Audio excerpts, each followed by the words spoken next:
3, 2, 1, end of test. King with a go.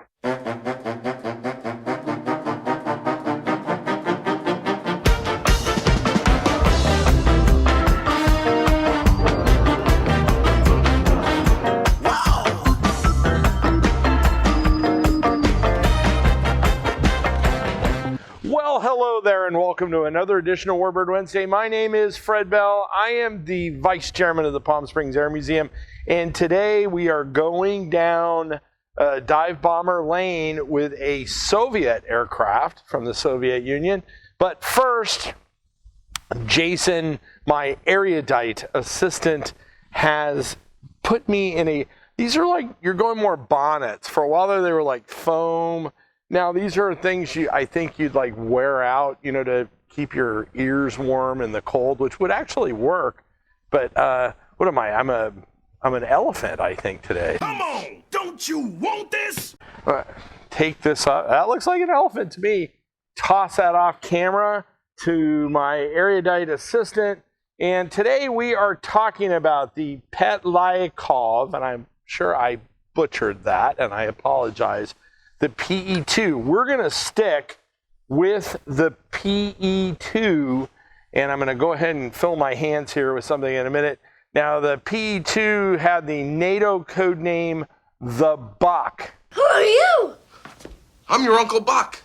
So we're going to be talking about a Soviet dive bomber, level bomber that really was born out of necessity. And I've talked a lot about the prelude to war and the various powers rushing aircraft into production. We're going to talk about how rushed this aircraft was. I'm going to use to fill my hands an Me-110, the destroyer. I'll throw that up. Greg can throw up a plan view of a Pe-2. The Me-110 was a very, very interesting twin. This one has a much stronger combat history, this Pe-2, than the Me-110. And there are Me-110 fans out there that are going to cry foul, and you can do that in the comment section. Come get me. But the first flight of the Pe-2 was in 1939. It was introduced in 1941, and there were over 11,000 of them built, 11,070. Now, the prototype of the aircraft is very interesting in that the Stalin went through all of the purges, you know, and who was loyal, who wasn't loyal. A lot of aircraft designers got thrown into, they weren't quite prisons, but they weren't quite their little own condos. They were more like house arrest, and they were forced to work, and they were under constant surveillance by the Soviet secret police.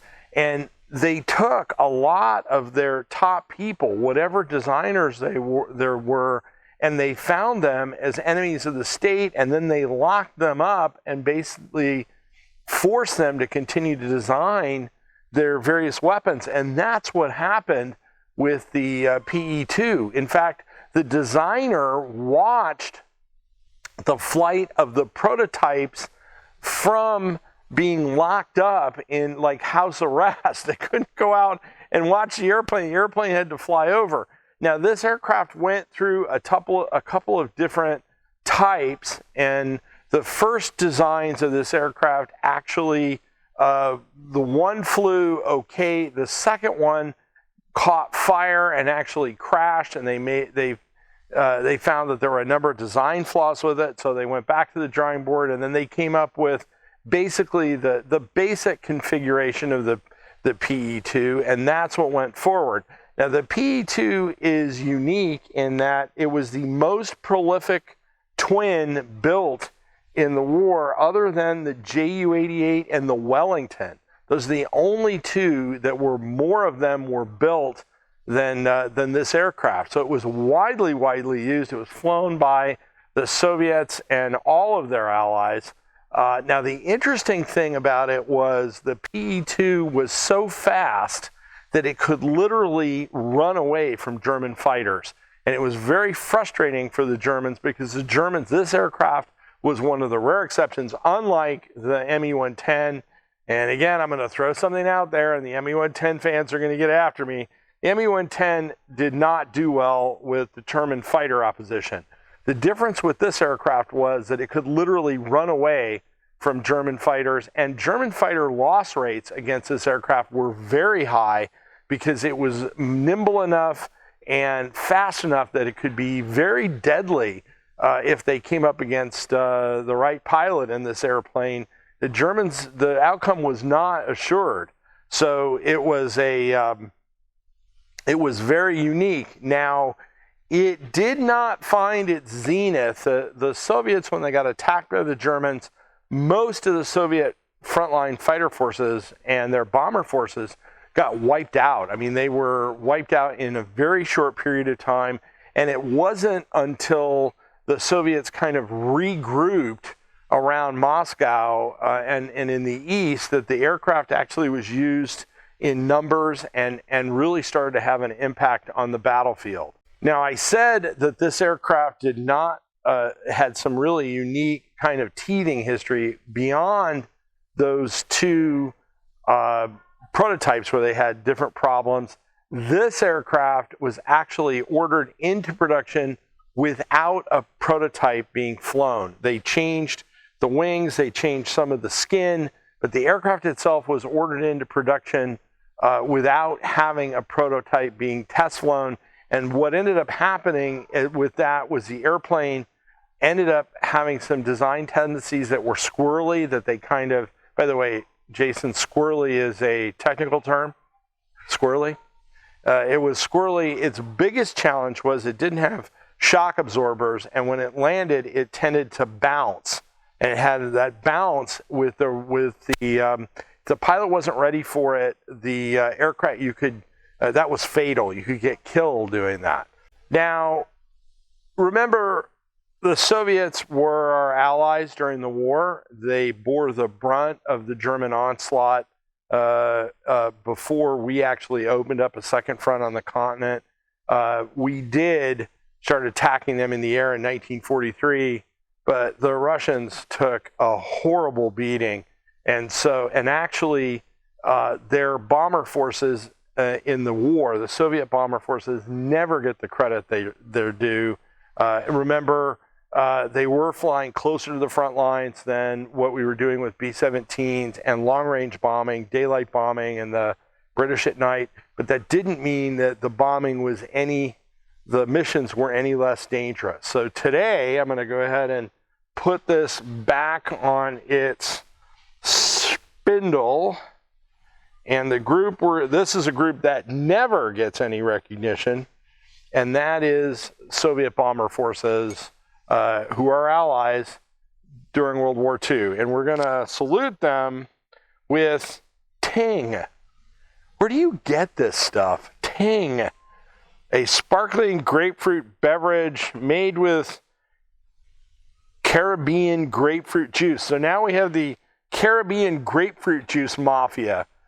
They're pushing it. They're down there growing those. I mean, how many Caribbean grapefruits do you think they make down there, Bill? They grow down there. A flavored beverage. It is carbonated. It is slightly cooler than room temperature. Let's see. Ooh, we did get a fizz, so botulism is off the table. And to all the Soviet bomber forces during World War II who never get any recognition, and in many cases broke the back of a lot of the German formations during the war, I salute you. Yes, y'all, a six-pack of Ting. That is not as bad as that part cleaner, whatever that thing was you served me last week, that it took me like 5 hours to get out of my mouth. We'll give you another sip. I'll give you, that's a neutral.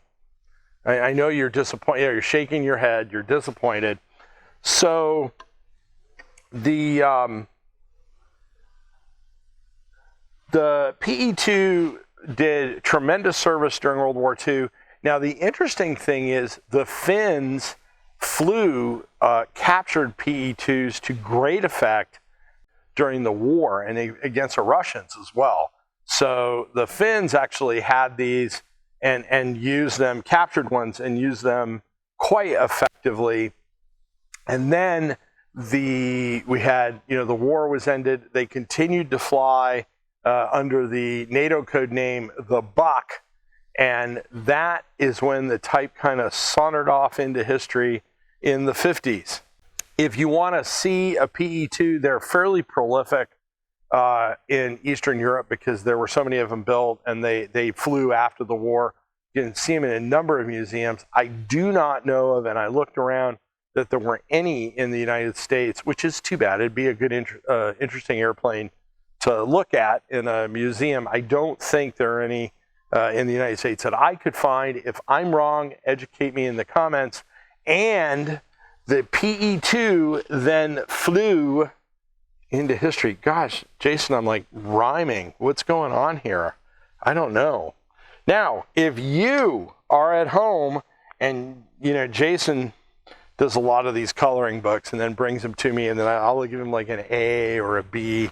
But if you're at home and you want something to do for the kids, this is a great coloring book, and that it has all of the prominent Allied fighters and bombers and amphibians in there. This is a great one for kids. Get them to color within the lines. This is a great one. Just click on that link. Jason will get on the Xerox machine. He won't do that, and he'll get you one out. And this is great. It's a wonderful gift for kids or grandchildren. Now I am standing in front of our P-63, which, by the way, was a favorite Soviet Lend-Lease aircraft. We cannot keep these aircraft flying without your rubles and your bucks and your pounds and all that other stuff. So click on the link, donate a few bucks. We can use them. That's how we keep all this stuff going. If you are educating the kids at home, click on those links. There are the educator guides down below. They are free, which free is always good. You can teach your kids one lesson. You can teach them a whole bunch of stuff if you're schooling at home. And they are great if you're teaching engineering, humanities, that kind of stuff, all around aviation, all that history. They are absolutely fantastic. If you came across us on YouTube, please give us a subscription. And we love your comments. Hey, what do you want to see in the next series? We're contemplating that stuff now. We'd love to get your suggestions. And if you came across us on Facebook, a like and a comment would be great. The same thing with Instagram. My name is Fred Bell. I am the Vice Chairman of the Palm Springs Air Museum. Thanks so much. Have a great day. 3, 2, 1, end of test. King with a go.